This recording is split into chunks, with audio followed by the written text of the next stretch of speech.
ठीक है। सो inchoate offences का मतलब क्या होता है? इनकोएट ऑफेंसेस का मतलब है, इनकोएट ऑफेंसेस का मतलब है, जैसे 149 है, अनलॉफुल असेंबली का गठन हुआ for the purpose of, for the purpose of committing the offence of murder. तो अगर ये अनलॉफुल असेंबली है, अनलॉफुल असेंबली जो है, ऑफेंस जो है, उसको उसी लेवल पे तुमने, कहते हैं nipping that offence in the bud. Nipping the offence in the bud मतलब ये एक तरह से ऑफेंस होने की शुरुआत हुई थी और आपने इसी को यहीं पे दबा दिया, तो इसको इंग्लिश में क्या बोलेंगे? Nipping the offence in the bud. अगर इस ऑफेंस को यहीं दबा दिया गया होता तो ये ऑफेंस कभी होता ही नहीं।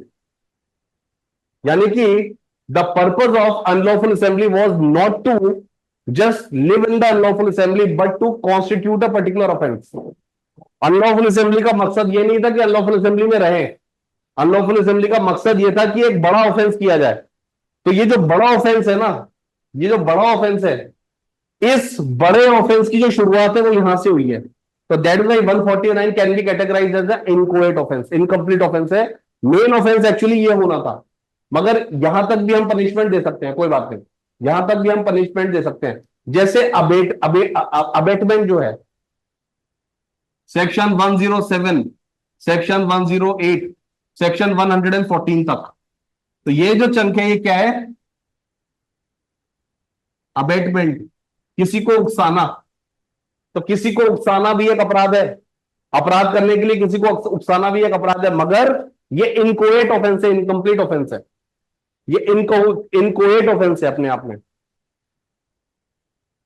देखो, दे आर पर से ऑफेंस, ऑफेंस तो है, मगर इनकी जो टेंडेंसी होती है ना, वो टेंडेंसी होती है दूसरे बड़े अपराध को करने की। Yes yes, in criminal conspiracy is also inchoate offence. 120A and 120B, ये भी इनकोएट ऑफेंस है, क्रिमिनल कॉन्स्पिरेसी। यस, आंसर ये है कि there is no prescribe punishment for criminal conspiracy. When you look at section 120B, 120B में criminal conspiracy की punishment नहीं है। पढ़ो एक बार 120B, 120B को जब आप पढ़ोगे ना तो आपको यह पता चलेगा कि 120 क्रिमिनल कॉन्स्पिरेसी को कर, क्रिमिनल कॉन्स्पिरेसी बनाई गई है किसी अपराध को करने के लिए। तो क्या क्या लिखा है देखो 120B में क्या है?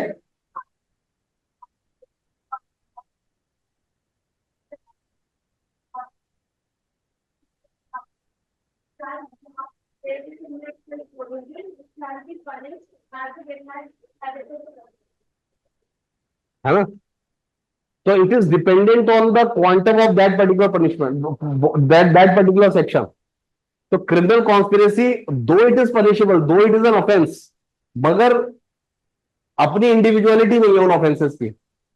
Yes yes, it is complete in itself.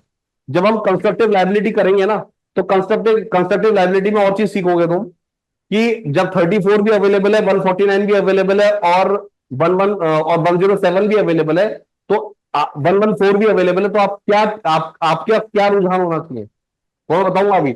मगर अभी के लिए सीखो एक चीज, कि क्रिमिनल कॉन्स्पिरेसी है, क्रिमिनल कॉन्स्पिरेसी का मकसद क्या है? सिर्फ कॉन्स्पिरेसी में रहना। सपोज ए और बी कॉन्स्पायर कर रहे हैं, ए और बी ने मिलकर कॉन्स्पिरेसी करी, तो क्या उनका मकसद सिर्फ कॉन्स्पिरेसी में रहने का था? नहीं, उनका मकसद था कि सी को मारना। तो this bigger offence is the this bigger offence is the objective of their conspiracy. That is why it has been categorised as a inchoate offence. मतलब जब पूरे केस को आप एनालाइज करोगे ना, तो it is just a tip of the iceberg, it is just the tip of the iceberg. ये सिर्फ अभी शुरुआत है, पूरी कहानी तो होनी बाकी है। So that is why it is called as, these offences are not complete in with in itself, क्योंकि they do not have their own individuality. जब भी हम क्रिमिनल कॉन्स्पिरेसी की बात करें, तो criminal conspiracy to commit an offence that is punishable with death, criminal conspiracy to commit a offence that is punishable by life imprisonment. 120B में सीखोगे ये सब चीजें। तो इनकोएट और कोएट ऑफेंसेस के बारे में लिखो, तीन तरीके के ऑफेंस होते हैं, कोएट और इनकोएट ऑफेंसेस। पहले लिखिए इनकोएट ऑफेंसेस। तो इनकोएट ऑफेंसेस को हमने तीन कैटेगरीज में डाला है। पहला हो गया क्रिमिनल कॉन्स्पिरेसी, क्रिमिनल कॉन्स्पिरेसी, दूसरा हो गया abetment,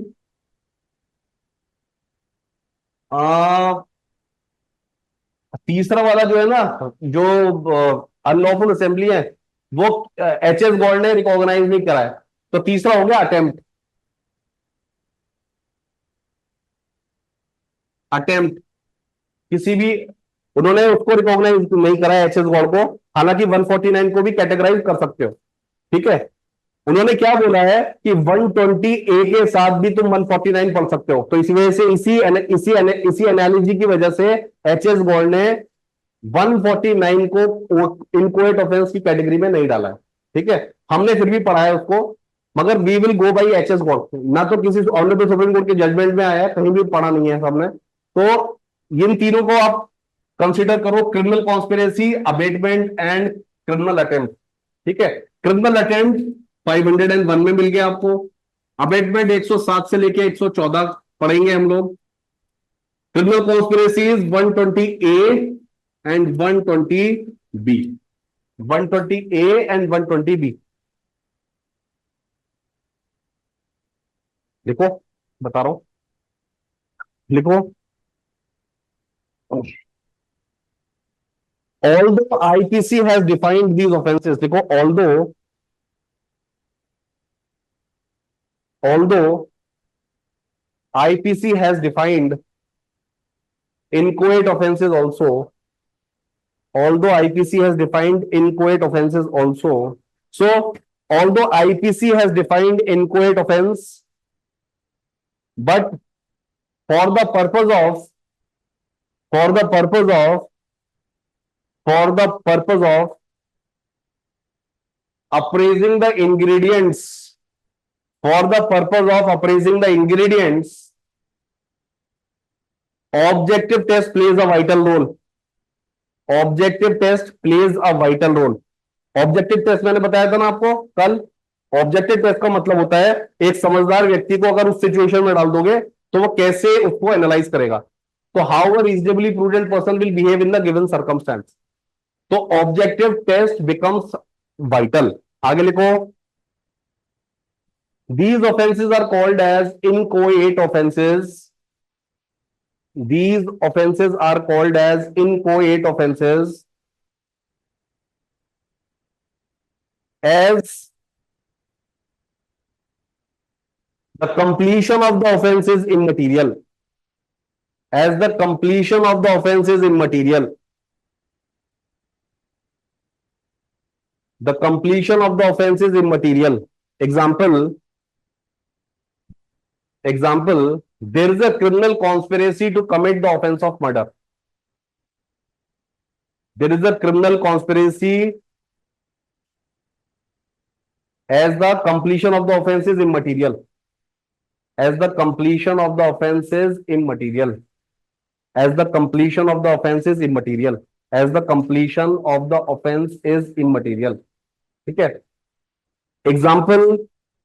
example, there is a criminal conspiracy for murder, there is a criminal conspiracy for murder, ठीक है।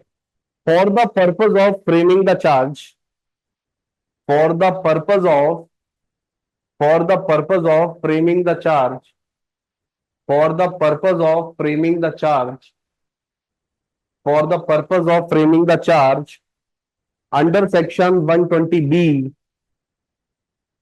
120b, for the purpose of framing the charge under 120b, that is conspiracy,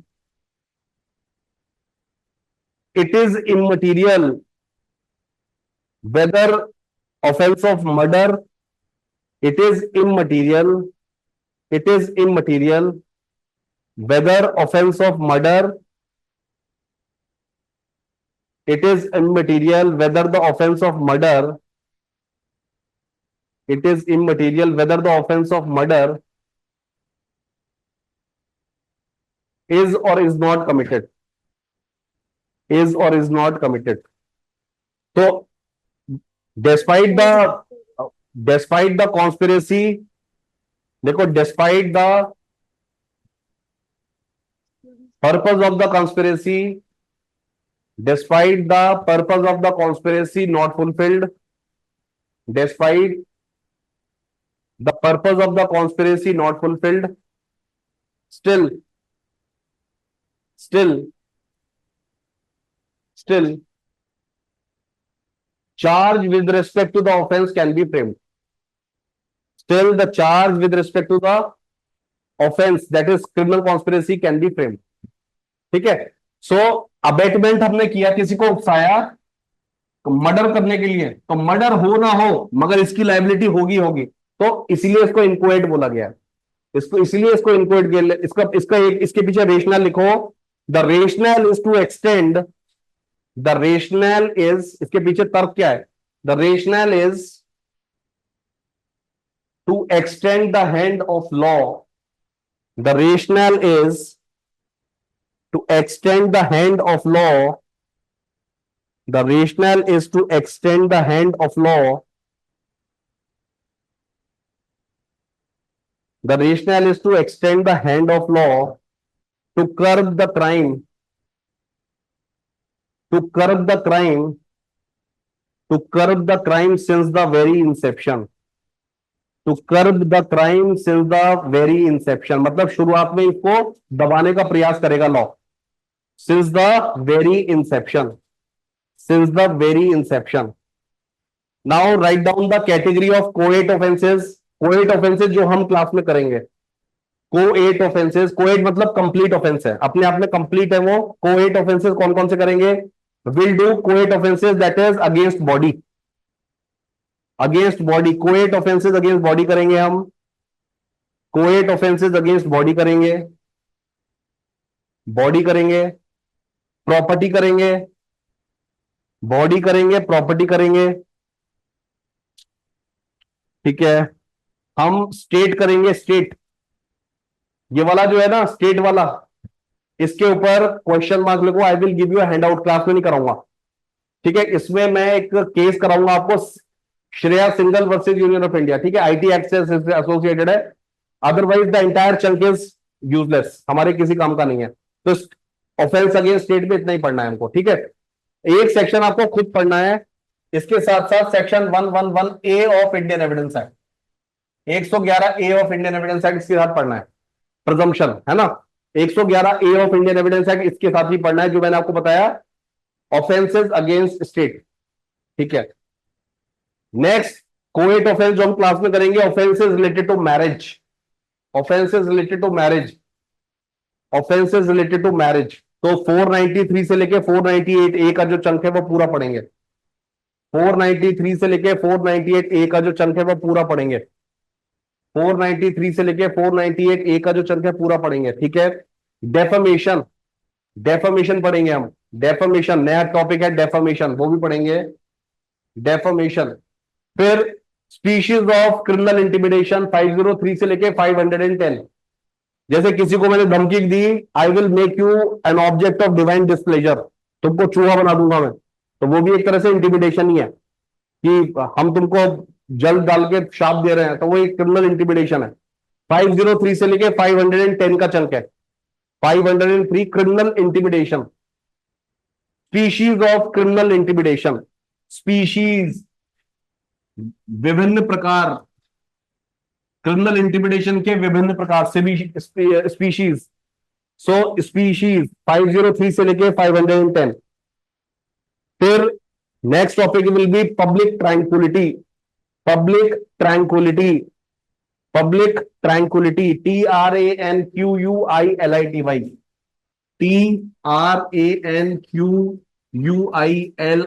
TRANQUILITY, public tranquillity, समाज में शांति की स्थापना, public tranquillity. सो offences against public tranquillity, ऐसे offences जिससे शांति का विच्छेदन होता है. ऑफेंसेस अगेंस्ट पब्लिक ट्रैंक्विलिटी 141 से लेके 149 का चंक है पूरा.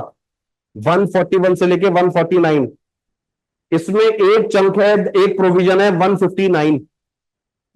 141 से 149 हम क्लास में करेंगे ही करेंगे. इसके बाद हम डायरेक्ट जंप मारेंगे 159 पे. एफरे, एफरे 159 इज एफरे. ठीक है. मतलब दो व्यक्ति हैं और वो टीवी पे लड़ रहे हैं, और टीवी का जो टेलीकास्ट हो रहा है पूरी सोसाइटी में हो रहा है। तो इस तरीके के एग्जांपल्स हम करेंगे कि does it amount to affray or not. वो बंद कमरे में लड़ रहे हैं और पब्लिक, और उसका जो टेलीकास्ट हो रहा है वो पूरे समाज में हो रहा है। Does it amount to affray or not? क्यों? ठीक है। So in some scenarios it will be affray, in some scenarios it will not be affray. दोनों केसेस पढ़ेंगे।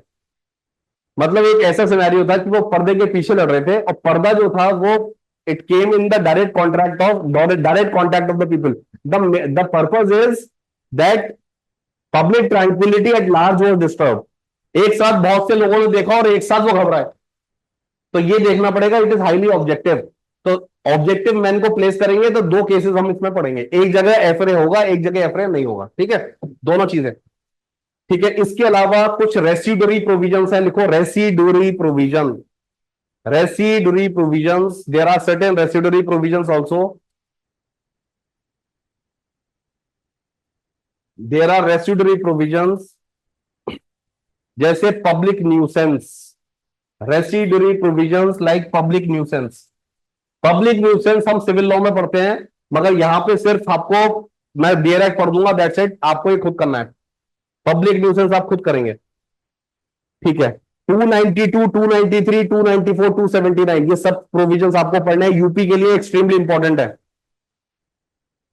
और अजलान ये आपके लिए भी बहुत इंपॉर्टेंट है, आपके स्टेट के लिए बहुत इंपॉर्टेंट है। 292, 293, 294, 279 very very important. 292, 293, 294 and 279। Section 295, section 295 देखो अभी मैंने आईपीसी में टिक कराया है। जब हम कंपेयर करेंगे ना तो बीएनएस में हो सकता है, हो ही ना। बीएनएस में हो सकता है वो प्रोविजन हो ही ना। होंगे तो अच्छी बात है। 295 offences related to counterfeiting the coins. देखो counterfeiting the coins, CONTER, counterfeiting, FEITING, counterfeiting the coins, नकली सिक्के बनाना। 231 से लेके 232, 231, 232 ये सब इंपॉर्टेंट प्रोविजंस हैं। 231, 232 ऐसे करेंसी नोट्स के काउंटर फीटिंग होगा तो 489, capital A, capital B, capital C and capital D. Counterfeiting of currency notes, counterfeiting of currency note 489, 489 है क्या? हाँ, 489 ABCD, ABCD, capital A, capital B, capital C, capital D. इसके अलावा offences related to perjury, ये very very important. Perjury, bare act fact, fact के मुझसे question पूछा है इसमें से, मैं बता रहा हूं आपको। बेयर एक्ट फैक्ट दिया था, जो पूछो बेयर एक्ट खुलवा खुलवा के क्वेश्चन पूछे हैं। जब मैंने अपने मेंटर से डिस्कस किया था, कहते हैं ऐसा होता तो नहीं है, बट होता है जब जज एकदम से कुछ ले लेता है ना, टोल कर दिल पे ले लेता है, तो खुलवा खुलवा के इसका मतलब क्या है, इस सेक्शन का मतलब क्या है, बेयर एक्ट। तो ये चंक जरूर लिखना। 291 से लेके 291, 92, 96, 201, 211 परजुरी। फिर से बता रहा हूं, 191, 192, 191, 192, 193 इन तीनों प्रोविजंस को परजुरी में डालो। 191, 192, 193 ये तीनों प्रोविजंस होंगे परजुरी में। परजुरी मतलब झूठी गवाही देना। परजुरी, PRJURY, परजुरी। परजुरी मतलब झूठी गवाही। ठीक है। 196, 196, 201 एंड 211, 211। ठीक है। सेक्शन 172 से लेके 190 पूरा चंक पढ़ना है आपको अपने आप। 172 से लेके 190 ये है offences against public servant. Public servant के अब खिलाफ आपने कोई अपराध करा है तो 172 से लेके 190 का जो चंक है वो पब्लिक सर्वेंट्स को डील करता है। ठीक है। अब यही आपकी पूरी सीआरपीसी, पूरी पूरी आईपीसी है। Please write down certain provision जो किताब से आपको पढ़ने हैं। किताब से आपको पढ़ने हैं, मैं डिस्कस भी करूंगा क्लास में, but book reading is also advisable. 77, 78, 77, 78, 82, 83, and section 95, ये जनरल एक्सेप्शंस के प्रोविजंस हैं। जनरल एक्सेप्शंस पे हम अपनी कम से कम 2 हफ्ते क्लास पढ़ेंगे। विल डू जनरल एक्सेप्शन, सबसे ज्यादा कोर एरिया है जनरल एक्सेप्शंस। ऐसा भी होता था, कुछ लोग, क्या होता था, जब हम सोना में थे, सोना कॉम्प्लेक्स में, तो कुछ लोग अपना बिहार का एग्जाम देने गए थे, तो उन्होंने फोन कर दिया था कि सर लेट हो जाएंगे। तो मैंने कहा जनरल एक्सेप्शन शुरू करना है, तो what can I do. General exception की खास बात यह है कि या तो 76 शुरू कर दो या तो 96 शुरू कर दो, आपके ऊपर है। तो there are several topics within a topic. तो इसीलिए मैंने कहा कि कब तक आओगे, 2 दिन तक आओगे, तो ठीक है। तो मैं उसमें इतने वर्सेटाइल हो सकते हो आप। तो मैंने अपने हिसाब से, जब मुझे 96 शुरू करना था, मैंने कहा 96 आदमी पढ़ेंगे, because some people are coming to the class. तो हमने 76, 77, 70, वो जो क्या कहते हैं उसको, जस्टिफिकेशन वाले प्रोविजन है ना, वो शुरू कर दिए। तो पॉइंट ये है कि आईपीसी जब भी आप शुरू करेंगे, आईपीसी शुरू करने का जो तरीका है वो यही है कि आप जनरल एक्सेप्शन शुरू करिए हमेशा, ठीक है। ओके, आप बेरेक निकालिए, भारतीय न्याय संहिता है आपके पास। देखो, भारतीय न्याय संहिता में सबसे इंपॉर्टेंट जो पॉइंट है ना, सबसे इंपॉर्टेंट पॉइंट है, इसका जो इंट्रोडक्शन है वो निकाल लीजिए एक बार। एक बार इंट्रोडक्शन निकालिए, एक बार इंट्रोडक्शन निकालिए इसका, भारतीय न्याय संहिता का इंट्रोडक्शन। देखो, भारतीय न्याय संहिता का जो इंट्रोडक्शन है,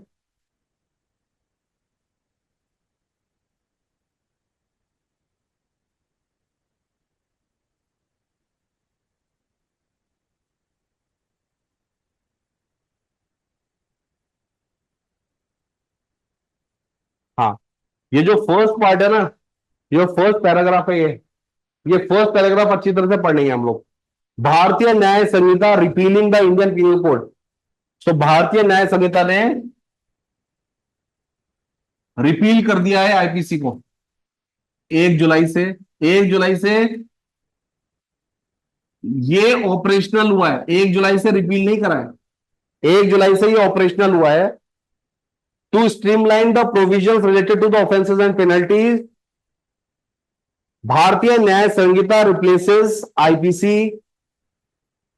it provides first time community service as one of the punishment for petty offences. इसको अंडरलाइन करो, लिखो 1 ऊपर। These are the changes, these are the changes. So it provides first time community service. तो सबसे बड़ा change है community service. जैसे कोई व्यक्ति है, जैसे हम किसी को एडमॉनिश करके छोड़ देते थे ना, धमका के छोड़ देते थे, अब धमकाने के साथ साथ हम कहेंगे कि ऐसा करो, सड़क पे झाड़ू मार दो, पब्लिक सर्विस हो गई, झाड़ू मार दो। आमतौर पे ऐसी ऐसी पनिशमेंट दी जाती थी, ऐसी पनिशमेंट पहले भी दी जाती थी, मगर वो जो पनिशमेंट थी वो अनरेगुलेटेड थी। वो जो पनिशमेंट थी सब अनरेगुलेटेड थी, ठीक है। मगर अब ये जो पनिशमेंट्स है वो रेगुलेटेड है, it is codified by the law, ठीक है। कम्युनिटी सर्विस, जैसे पब्लिक लाइब्रेरी में नौकरी करवा दी उससे, पब्लिक लाइब्रेरी में नौकरी करो जाके, पब्लिक लाइब्रेरी में जो किताबें बाहर पड़ी हैं वो डाल दो, अरेंज कर दो, झाड़ू लगा दो, ठीक है। टेंपल की सर्विस कर दो, मॉस्क की सर्विस कर दो, सारी कम्युनिटी सर्विसेज हैं, ठीक है।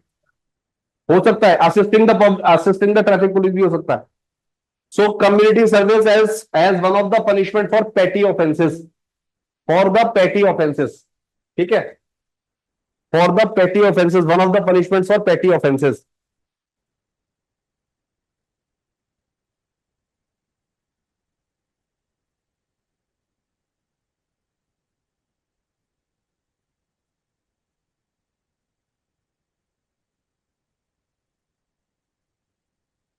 तो one of the punishment for petty offences,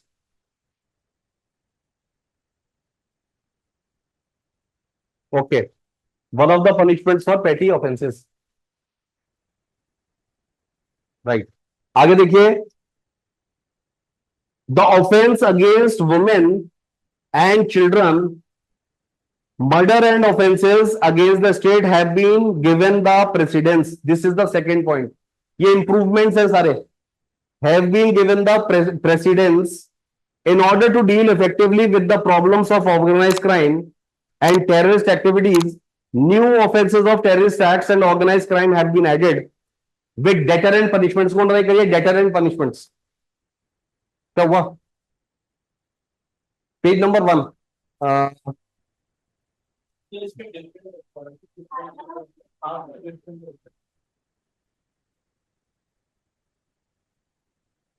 दिखाओ। अच्छा ये तुम्हारा वो तुम्हारा ही जो है ना, ये तुम्हारा तो समराइज्ड है। नहीं नहीं, ये तो वो है, ये इनका जो है, ये इनका समराइज्ड है, जबकि प्रोफेशनल का है तुम्हारा। हाँ तो उसमें समराइज्ड है वो। अभी रुको बताता हूँ, अभी बताता हूँ तुम्हें।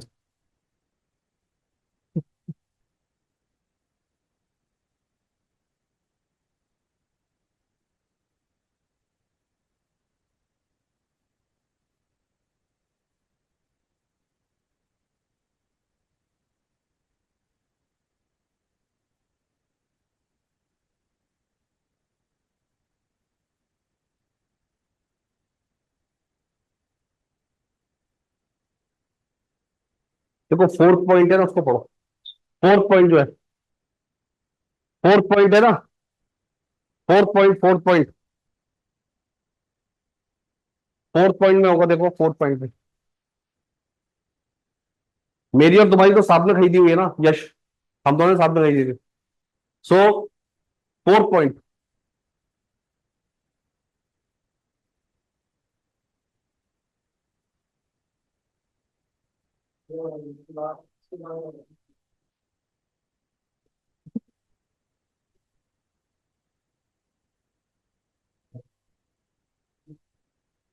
ये सारा हम पढ़ेंगे, डोंट वरी, बस अभी just to set the tempo.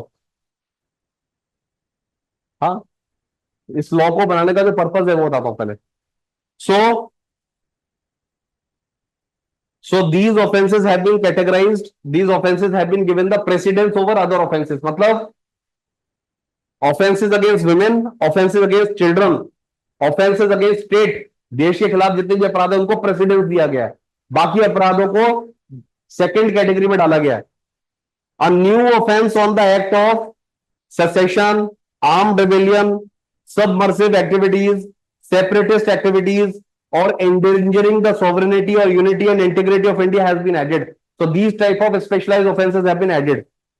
The fines and punishments for various offenses have also been suitably enhanced. So that is why it is expedient, it is required, it is required now। ऐसी कोई urgency नहीं थी कि law law law की ऐसी कोई जरूरत नहीं थी, मगर ठीक है, अब आ गया है तो पढ़ना पड़ेगा। ऐसी कोई जरूरत नहीं थी कि लॉ एकदम से जरूरत। देखो, जो भी चीजें हमारे 1860 के जो लॉज में थी, उसको ऑनरेबल सुप्रीम कोर्ट हमेशा अच्छी तरह से इंटरप्रेट करता है, तो ऐसा कुछ नहीं था। हाँ, ऐसे कुछ सिनेरियोज हैं, जैसे विद रिस्पेक्ट टू पार्डनिंग, वहां पे अप्रोप्रिएट गवर्नमेंट बोला गया है, अप्रोप्रिएट गवर्नमेंट कहीं पनिश, कहीं डिस्क्राइब नहीं किया गया। जैसे लाइफ इंप्रिजमेंट होता है, उसका मतलब क्या होता है? लाइफ इंप्रिजमेंट का मतलब क्या होता है? लाइफ इंप्रिजमेंट का मतलब होता है टिल डेथ, जब तक आदमी जिएगा तब तक लाइफ इंप्रिजमेंट। मगर हम समझते हैं 14 साल, बट 14 साल वो क्या होता है? आफ्टर पार्डनिंग, आफ्टर उसको रेमिशन, आफ्टर उसको रेस्पाइड मिलता है, जब सरकार उसको माफी देती है, तब उसको उसकी सजा जो होती है 14 साल की हो जाती है। ठीक है, बट जो हमारे सीआरपीसी में लिखा हुआ है वो अप्रोप्रिएट गवर्नमेंट लिखा है। तो अप्रोप्रिएट गवर्नमेंट कौन सी होगी? सेंटर होगी, स्टेट होगी? तो उसके ऊपर कंफ्यूजन है। ऑनरेबल सुप्रीम कोर्ट ने उसको इंटरप्रेट करा है, ऑनरेबल सुप्रीम कोर्ट ने उसको इंटरप्रेट करा है कि दोनों ही हो सकती है, यूनियन भी हो सकती है और सेंटर भी हो सकती है। ठीक है, सो ये जो आपके पास जो लॉ है ना, तो कुछ एम्बिग्युटीज को ये सही करता है। फिर उसके बाद with the recent advancement of information technology, उससे रिलेटेड अपराधों की जो पॉसिबिलिटी है, जैसे आप जब एविडेंस एक्ट देखोगे तो हर एक के पास मोबाइल मोबाइल है, तो now you can capture the images via mobile. तो the word mobile has been given in CrPC, the word mobile you will find in Indian evidence, in Bharatiya Sakshya अधिनियम। तो लॉ को अभी जनरेशन के साथ सिंक करने की कोशिश करी गई है, बट आईपीसी को ऐसी रिक्वायरमेंट नहीं थी। But having said that, if the government is saying it's a welcome measure, हम भी उसको इस तरह से इंटरप्रेट करेंगे, क्योंकि we are the student of law. Honourable Supreme Court is the interpreter of the law. Honourable Supreme Court is not the maker of the law. उसको law दे दिया गया है तब. अब इसके जो वाइसेस चेक करने के लिए रिट लगी थी, उसके ऊपर भी ऑनरेबल सुप्रीम कोर्ट ने कह दिया कि अल्ट्रा वायरस नहीं है. ठीक है, तो जजमेंट आ चुका है. Now we have the law. Okay, so please write down the constitution. पहले मैं एक मिनट रुको, एक एक चीज बता देता हूं. जो हर क्लास का सेरेमोनी होती है वो ये है कि जब भी हम केस को अपनी कोर्ट में कंटेस्ट करते हैं, तो कैसे कंटेस्ट करते हैं समझ लो. ये क्या है? ये क्रिमिनल लॉ है. क्रिमिनल लॉ है, और दो पार्टीज हैं. एक होता है स्टेट और एक होता है अक्यूज्ड. एक होता है स्टेट, एक होता है अक्यूज्ड. ठीक है. क्रिमिनल लॉ में state is always the prosecutor. Prosecutor कौन व्यक्ति होता है? जो प्रोसिक्यूट करता है. प्रोसिक्यूटर वो होता है जो केस को स्टार्ट करता है. तो हमेशा स्टेट क्यों होता है प्रोसिक्यूटर? क्योंकि आप जब भी अपराध करते हैं तो आप अपराध किसी व्यक्ति के खिलाफ नहीं करते. आप हमेशा स्टेट के खिलाफ आप अपराध करते हैं. थेफ्ट आपने करी है तो थेफ्ट आपने स्टेट के खिलाफ करी है. हालांकि ऐसे प्रोविजंस हमारे सीआरपीसी में अवेलेबल है कि भले ही प्राइवेट रॉन्ग हमने किया है, हमने तुम्हारी कोई चीज चुरा ली है, ठीक है, तो ऑफेंस तो स्टेट के खिलाफ है, but you have the power, sorry you have the right to compound this offence. मतलब आउट ऑफ द कोर्ट जाके तुम हमारे साथ सेटलमेंट कर सकते हो. ठीक है, सो कंपाउंडिंग कर सकते हो. कंपाउंडिंग कहते हैं उसको. हम सीखेंगे, सब कुछ सीखेंगे. 320 में दिया हुआ है ऑफ सीआरपीसी में. मगर अभी के लिए समझो कि प्राइवेट रॉन्ग नहीं होता आईपीसी में. क्रिमिनल लॉ में प्राइवेट नहीं होता कुछ भी. प्राइवेट हमेशा राइट इन रैम होता है. जो भी ऑफेंस हो रहा है वो हमेशा स्टेट के खिलाफ हो रहा है, तो स्टेट ही प्रोसिक्यूट करेगा. हमेशा स्टेट ही प्रोसिक्यूट करेगा. So state will always be the prosecutor. State हमेशा प्रोसिक्यूट करेगा. ठीक है. नाउ जो प्रोसिक्यूशन होता है ना, उसकी दो रिस्पॉन्सिबिलिटीज होती है. सबसे पहली he will take the matter to the court which is lowest in the hierarchy. Lowest in the hierarchy. लिखते रहना है सारी चीजें. So first of all the prosecutor will take the matter to the court which is lowest in the hierarchy. First of all the prosecutor will take the matter to the court which is lowest in the hierarchy. सबसे छोटी court में वो matter को लेके जाएगा. He will take the matter to the court which is lowest in the hierarchy. Hierarchy का मतलब क्या है? जुरिसडिक्शन. हायरार्की का मतलब है जुरिसडिक्शन. तो जुरिसडिक्शन तीन प्रकार की होती है. हायरार्की का मतलब क्या है? जुरिसडिक्शन. हायरार्की का मतलब है जुरिसडिक्शन. तो जुरिसडिक्शन कितने प्रकार की हो गई है? Territorial, subject matter, pecuniary. Territorial, territorial, subject matter, pecuniary. Territorial, subject matter, pecuniary. Territorial का मतलब है अगर अपराध मेरे मेरे सपोज सेक्टर 15 में हुआ है, तो first of all I will identify कि सेक्टर 15 में कितनी सारी कोर्ट्स हैं. मतलब सेक्टर 15 की टेरिटरी में कितनी सारी कोर्ट्स हैं. ठीक है. अब सपोज जो ये अपराध है या जो ये सूट है, ये फैमिली रिलेटेड सूट है, तो फिर मैं आइडेंटिफाई करूंगा कि उसमें से फैमिली कोर्ट्स कितनी है. ठीक है.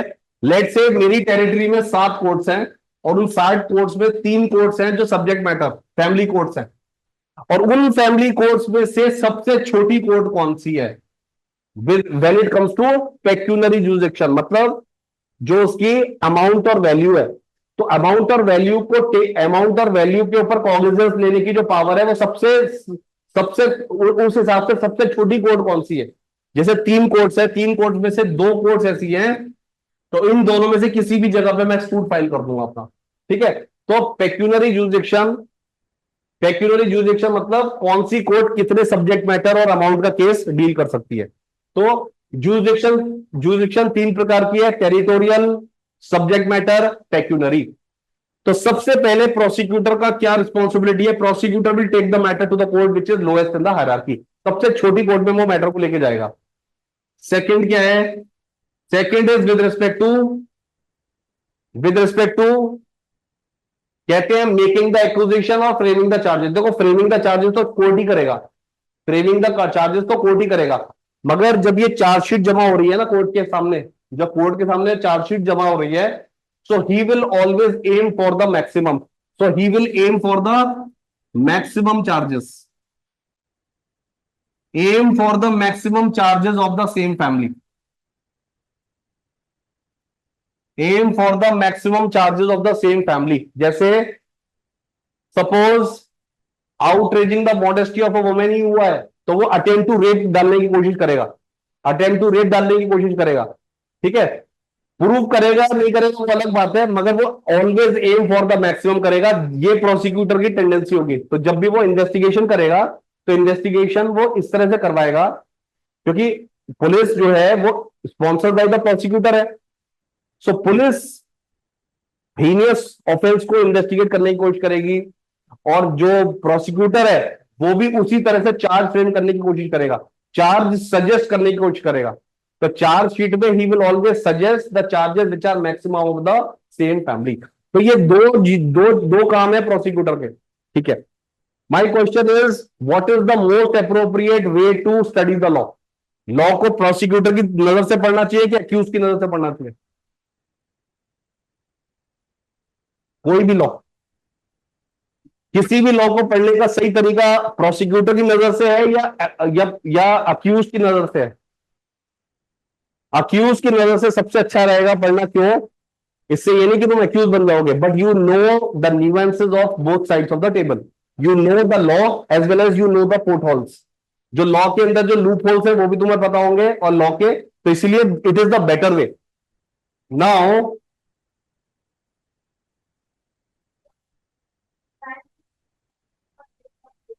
हाँ, अक्यूज विल, एक सेकेंड,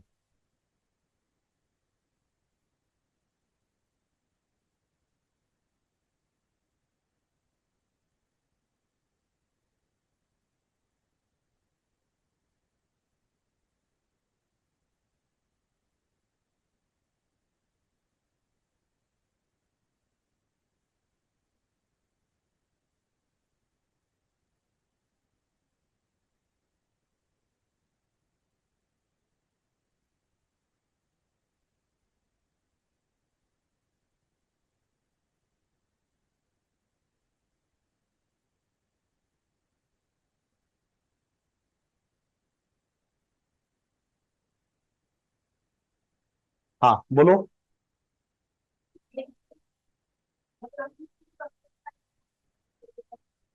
नहीं, अभी केस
ठीक है।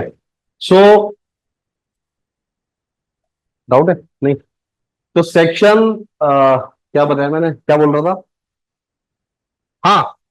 सो स्टेट का हो गया, स्टेट दो काम करेगा। सबसे पहले matter lowest in the hierarchy पे लेके जाएगा। दूसरा वाला, he will aim for the maximum charges of the same family. जैसे सपोज 354 का मैटर है, तो वो एम करेगा कि अटेम्प्ट टू रेप हो जाए, अटेम्प्ट टू रेप हो जाए। 511 एट द 76 376। ठीक है। नाउ डिफेंस काउंसिल क्या करेगा? सबसे पहले he will try to oust the jurisdiction of the court. He will try to oust the jurisdiction, मतलब जिस कोर्ट में मैटर कंटेस्ट हो रहा है वो उस कोर्ट की जुरिडिक्शन को ही चैलेंज करने की कोशिश करेगा। और और वो जनरली सक्सेसफुल नहीं रहेगा। He will try to oust the jurisdiction of the court. He will try to oust the jurisdiction of the court, but generally he will not succeed. Generally he will not succeed. He will try to oust the jurisdiction of the court. प्रतिवादी जो कहते हैं ना, सो defendant, defence side का जो व्यक्ति होगा वो क्या करेगा? वो जुरिडिक्शन को चैलेंज करने की कोशिश करेगा। ठीक है। दूसरा काम क्या करेगा? He will try to contest the matter within the exception of the same provision.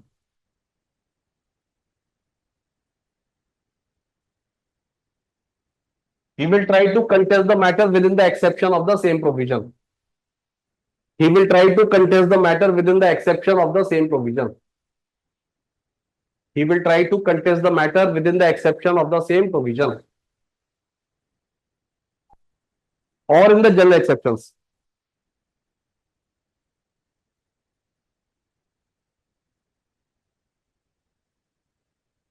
He will try to contest the matter within the exception of the same provision. ठीक है। या फिर जनरल एक्सेप्शन में। और अगर तब भी वो बचा नहीं पाया, इसका मतलब क्या है? एक्विटल नहीं कर पाया, कन्विक्शन हो गया, तो फिर वो मैटर को रिट में लेके जाएगा। हाँ, तो मेलो डाउन के लिए वो रिट में जाएगा। Just to mellow down the sentence, वो रिट में लेके जाएगा मैटर को। तो this is how the criminal lawyer will contest the case. Criminal lawyer case को कैसे कंटेस्ट करता है? तो सबसे पहले वो जुरिडिक्शन को चैलेंज करेगा, मगर इसमें वो सक्सेसफुल ज्यादातर होता नहीं है। 100 में से 99 बार वो सक्सेसफुल नहीं होगा, because jurisdiction is readily inferred. Jurisdiction is readily inferred. Court को लगता है कि मेरे पास जुरिडिक्शन है। Jurisdiction is always readily inferred.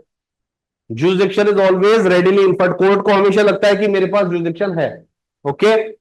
So first of all he will try to out the jurisdiction of the court. He will contest the matter within the exception of the same provision, general exceptions and writ. ठीक है। यहीं पे एक और act करेंगे। हाँ बोलो।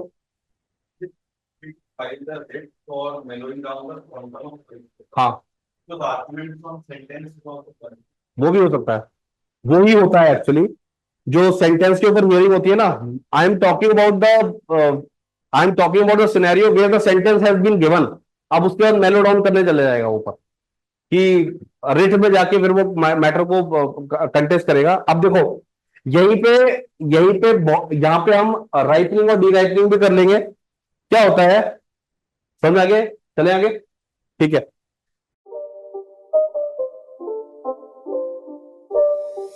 It's not a game, it's a rich thing.